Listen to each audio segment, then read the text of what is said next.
Hi, welcome to the dynamics tutorials. So in this case we're going to have two particles that collide with oblique impact. Um, so the velocities are shown here. So particle B has a velocity of 10 meters per second in this direction. Particle A is stationary.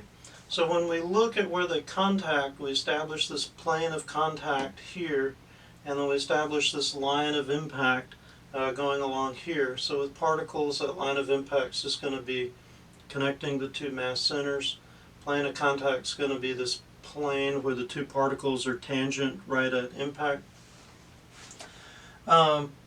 This line of impact then becomes our x-axis. So in the equations below, I called it x prime just to indicate that it's not exactly a standard x-axis, and I called this one y prime to indicate that it's rotated off the standard y-axis. And there's a 15-degree angle here between the x-axis and this x prime axis. Looking at our free body diagrams, we would just have whatever plastic deformation force or restitution forces are acting on the particles during the impact. And you can see that both of those only go in the x prime direction. So that means that your y prime velocities are unchanged by the impact. So let's get those first. So this would be 10 meters sine of 15. It's going in the If it's going in this direction, that's positive x prime, positive y prime. So we get positive 2.588. And then for VB, obviously since it's stationary, its y prime velocity is 0.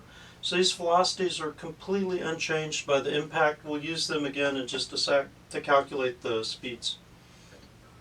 For our x prime velocities, we need to get those initial velocities. So for A, 10 meters per second cosine of 15, again going in the positive x prime direction, so 9.659 meters per second, and then B is stationary, so VB is 0 again. And then we'll plug that into our linear momentum balance here.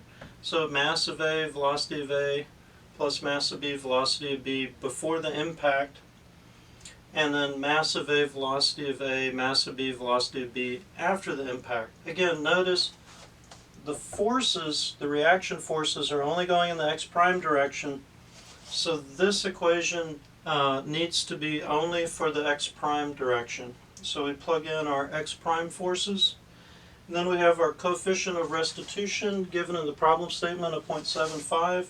Plug it in. Again, everything that's happening is happening in the x prime direction. So make for sure that it's only x prime velocities down here. We want to be careful of our positive and negative signs.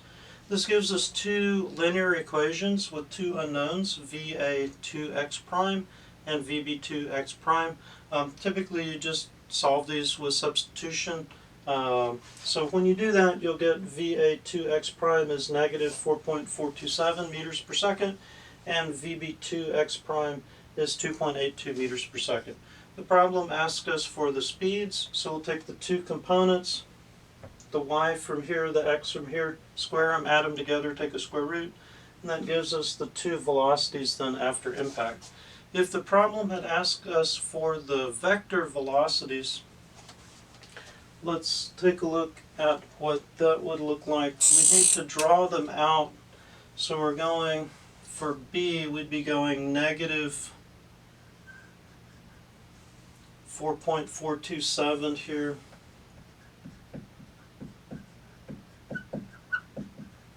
And then for the y component, we'd be going up 2.588 meters per second. Notice both of these axes are shifted over.